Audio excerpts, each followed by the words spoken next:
एक दिन रंगे हाथ पकड़ी थी घर पे मीटिंग, बाहर एक प्रहरी भी खड़ा था कि नहीं अंदर मीटिंग चली, मैंने उसको धक्का दिया, हरियाणा का प्रहरी था वो, क्या साइड हट, अंदर जाके देखा तो वही लोग बैठे हुए थे। मैंने कहा किनके साथ मिल रहा है? नहीं कुछ नहीं, इसका बड़ा फायदा होगा, इसका बड़ा फायदा होगा। मैं उसे चुनौती देता हूं। मैं यहां बैठ के कह रहा हूं, आम आदमी पार्टी का फाउंडर संस्थापक क्या चुनाव करता है? इतनी बात कहने में क्या दिक्कत है कि मैं खालिस्तान के खिलाफ हूं? मैं कह अरे तू इधर उधर की बात ना कर भाई, ये बता कि खालिस्तान के विरोध में तेरा क्या स्टेटमेंट है? ये बता कि तेरे घर पे लोग आए थे, आते थे या नहीं आते थे, और बता दे, नहीं तो मैं बता दूंगा। मैं हिंदुस्तान से दरख्वास्त करता हूं कि राघव चड्ढा जो आपका एमपी है, इस टाइम लंदन में है, जो लोग हिंदुस्तान विरोधी हैं, आपकी कुछ एमपी खालिस्तान की हक में बात करते हैं, जो उनसे मुलाकातें करके मीटिंगें कर रहा है। दूसरा, वो एक बार ये नहीं कहने को तैयार है कि मैं खालिस्तानी शक्तियों से लड़ूंगा, मैं आतंकवाद का विरोधी हूं, मैं आतंकवाद के खिलाफ बोलेगा नहीं, क्योंकि बोलेगा तो जिन्होंने इन्वेस्ट किया है उसके अंदर वो नाराज हो जाएंगे, वो शक्तियां नाराज हो जाएंगी। आपको बता दूं, दिल्ली हाईकोर्ट, केजरीवाल ने दिल्ली हाईकोर्ट का दरवाजा खटखटाया। अजय माकन और सुप्रिया श्रीनेत ने तो गले फाड़ फाड़ के कहा कि केजरीवाल ने शराब का घोटाला किया है, और खुद केजरीवाल जी ने माना, अपने कैबिनेट कमेटी के नोट में लिखा कि 38% का नुकसान हुआ है दिल्ली की सरकार के खजाने को। आपको तो झटकना चाहिए था, केजरीवाल के भ्रष्टाचार से पिंड छुड़ाना चाहिए था। आप भ्रष्टाचारियों के साथ खड़े हैं। आप तो बहुत दावा कर रहे थे कि मोदी जी यहाँ भ्रष्टाचार पर कुछ नहीं बोलते, वहां नहीं बोलते। अरे साहब, आप तो बोल लीजिए। घुंगरू सेठ जी जो है जेल के अंदर बैठे बैठे उन्होंने नोट भेज दिया जल मंत्री जो कि आतिशी है, और आतिशी जी ने जो उन्होंने नोट भेजा, क्योंकि वो जल मंत्री हैं, तो उन्होंने अपने जो आंसुओं का अश्रु जो थे उनके, उसका जल जो है उस कागज में मिश्रित करके, और भाई उन्होंने कहा कि मैं तो बस रो पड़ी।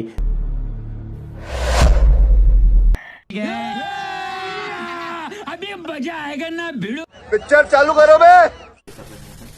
देखिए, उनकी दो विशेषताएं हैं और दो चीजों में वो बहुत माहिर हैं। पहला तो बड़े आत्मविश्वास के साथ सफेद झूठ बोलना कोई भी, और दूसरा एक सूरत बना के ये सिद्ध करना कि पूरी दुनिया जो है उनके पीछे पड़ी हुई है।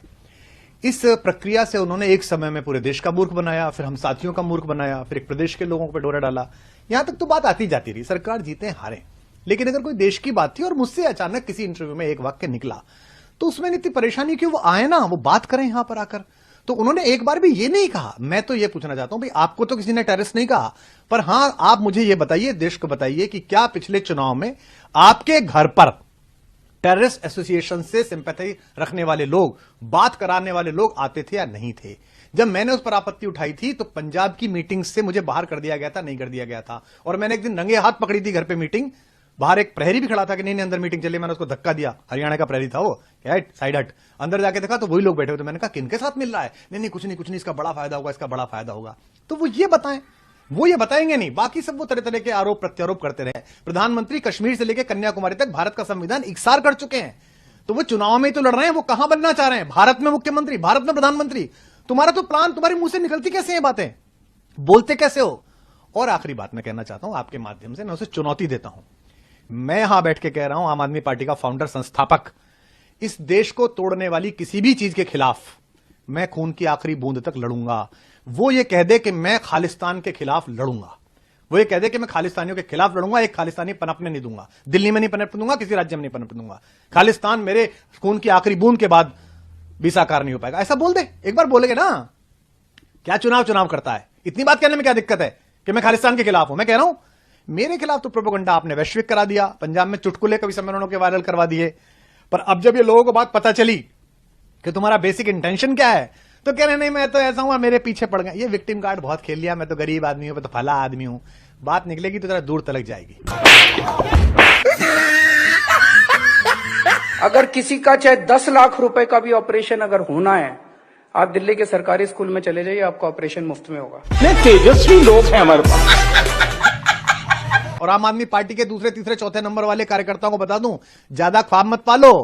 अब दामाद जी आने वाले हैं, अब बहन जी आने वाली हैं, ये वहीं ले जाएगा और लोगों को जस्टिफाई कराएगा उन चेलों को, चिंटुओं को। जो स्वराज का शिरोमणि बनता था, जो संविधान की कसम खाता, उसने अपना ही संविधान बदल दिया कि 3 साल से ज्यादा कोई अध्यक्ष नहीं रहेगा, संयोजक नहीं रहेगा। अपना संविधान खुद बदल दिया, मैं जब तक रहूंगा तब तक रहूंगा। तो मैं किस पार्टी में हूं? मैं भारतीय जनता पार्टी में हूं, कांग्रेस में हूं, टीडीपी में हूं, तेदेपा में हूं, लेदेपा में हूं, किस में हूं मैं? कोई मिलता नहीं तो उसके लिए बोलने, उसके लिए बोले अरे तू इधर उधर की बात ना कर भाई, ये बता कि खालिस्तान के विरोध में तेरा क्या स्टेटमेंट है? ये बता कि तेरे घर पे लोग आए थे, आते थे या नहीं आते थे, और बता दे, नहीं तो मैं बता दूंगा। केजरीवाल के जेल जाने से पूरी पार्टी में मातम पसरा हुआ है। कब सरकार गिर जाए, न जाने अगला कौन सा नेता जेल पहुंच जाए, इस डर से आप में हड़कंप मचा हुआ है। लेकिन राघव चड्ढा को इससे फर्क नहीं पड़ता।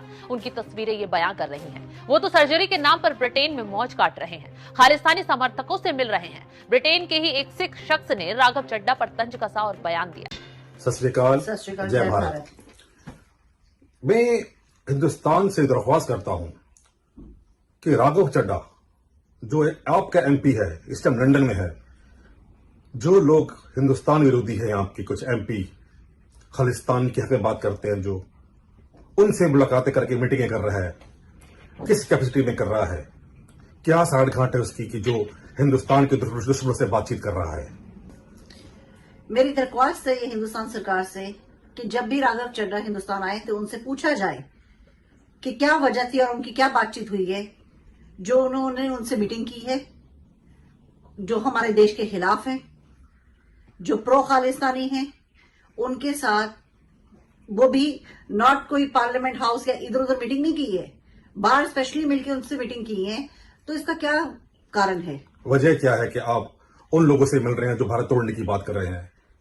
कहीं ये तो नहीं आपका भी इसके अंदर कोई निकाब डाल के आप बैठे हैं और आप उनसे कुछ पैसे ले रहे हैं या कुछ चंदा मिल रहा है आपको?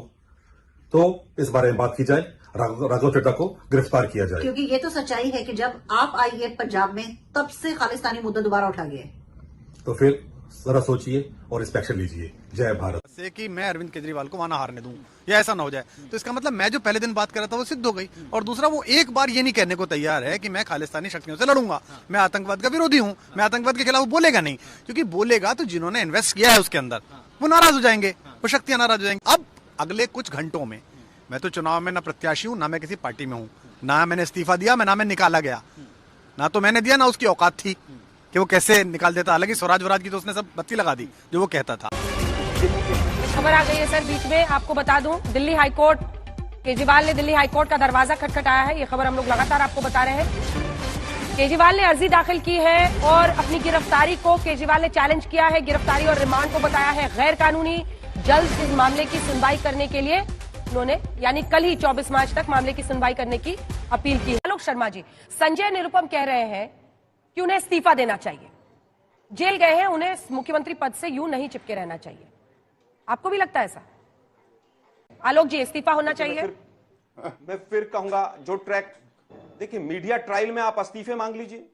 आज इस्तीफा मीडिया ट्रायल हो गया, आप लोगों ने इस्तीफे मांगे। संजय निरुपम कह रहे हैं नहीं, उसके बाद इस्तीफा नहीं मांग रहा है, हम नहीं मांग रहे इस्तीफा का मीडिया माफी मांगेगा। संजय निरुपम ने कहा है, कह रहा हूं, मैं फिर संजय निरुपम ने कहा है, आप ही की पार्टी के नेता संजय निरुपम जी का अपना व्यक्तिगत बयान है।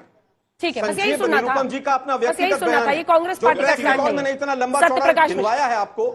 सत्य प्रकाश रुक जाइए, अभी गौरव जा रहे हैं। सत्य जी, आलोक शर्मा जी की दिक्कत क्या है कि वो जिस पार्टी के प्रवक्ता हैं, कर्नाटक पहुंचते हैं तो भ्रष्टाचार की परिभाषा उनके लिए अलग है। दिल्ली में 2.5 साल पहले भ्रष्टाचार की परिभाषा अलग थी, 2014 से पहले भ्रष्टाचार की उनकी परिभाषा अलग थी। जॉर्ज फर्नांडिस पे जब कॉफिन घोटाले का आरोप लगाते हैं उस समय उनकी भ्रष्टाचार की परिभाषा अलग थी। सुप्रीम कोर्ट जब कहता है कि सीबीआई पैरोट है उनके जमाने में, लॉ मिनिस्टर को कोलगेट का फाइल देखने के कारण लॉ मिनिस्ट्री गंवानी पड़ती है, तो आलोक शर्मा जी, आपकी पार्टी की भ्रष्टाचार की परिभाषा बहुत अद्भुत है।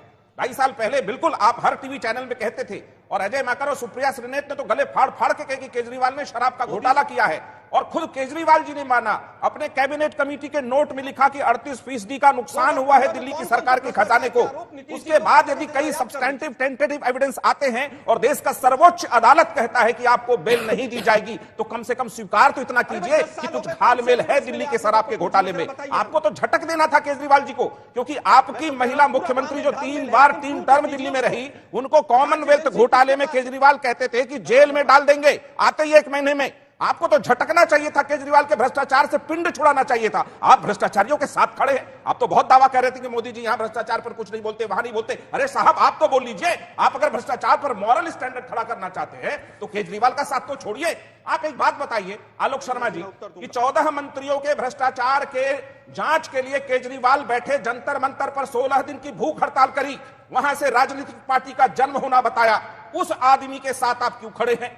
जब आपको भ्रष्टाचार बता रहा था, आपकी सरकार खा गई, हर जगह कांग्रेस का वोट भी खा गई। उनके साथ आप खड़े हैं किस मॉरल ग्राउंड पे, किस मॉरल स्टैंडर्ड पे? यह समझ से देश को परे है। अगर सर्वोच्च अदालत ईडी सीबीआई कोई जांच कर रही है और उसमें कई सबूत सामने आते दिख रहे हैं, तो कम से कम आपकी पार्टी को यह मानना चाहिए था। और जो संजय निरुपम ने कहा कि मॉरल ग्राउंड पे केजरीवाल जी को इस्तीफा देना चाहिए था, उस पर तो आप साथ खड़े होते। हर पार्टी से आपने इस्तीफा मांगा है, हर राज्य के मुख्यमंत्री से इस्तीफा मांगा है। उमा भारती इस्तीफा दे चुकी थी जब उन पर आरोप लगा, येदियुरप्पा इस्तीफा दे चुके, उन पर आरोप लगा, लालू प्रसाद यादव इस्तीफा दे चुके, उन पर आरोप लगा। आज ये दोहरा मानदंड भ्रष्टाचार पर कांग्रेस का आखिर क्यों? ये सवाल देश जानना चाहता है कांग्रेस से। आज भाई हमारे केजरीवाल जी के यहाँ ज़बरदस्त नौटंकी हुई, और उस नौटंकी को लेके, जैसे कि वो पार्टी वैसे तो बेसिकली नौटंकी पार्टी है, उस नौटंकी पार्टी ने ऐसा मामला बनाया जैसे कि लगा कि पता नहीं क्या।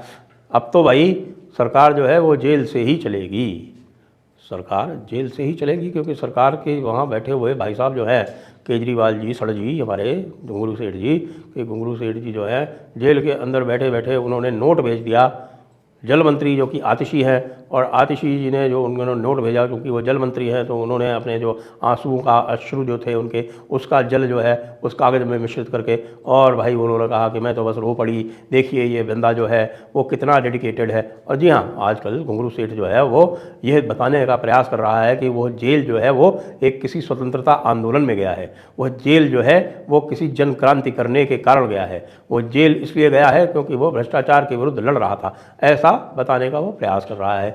ये नहीं बता रहा कि भाई वो भ्रष्टाचार करने के आरोप में बंद है, भ्रष्टाचार रोकने के कारण नहीं बंद है, किसी जनक्रांति के कारण नहीं बंद है।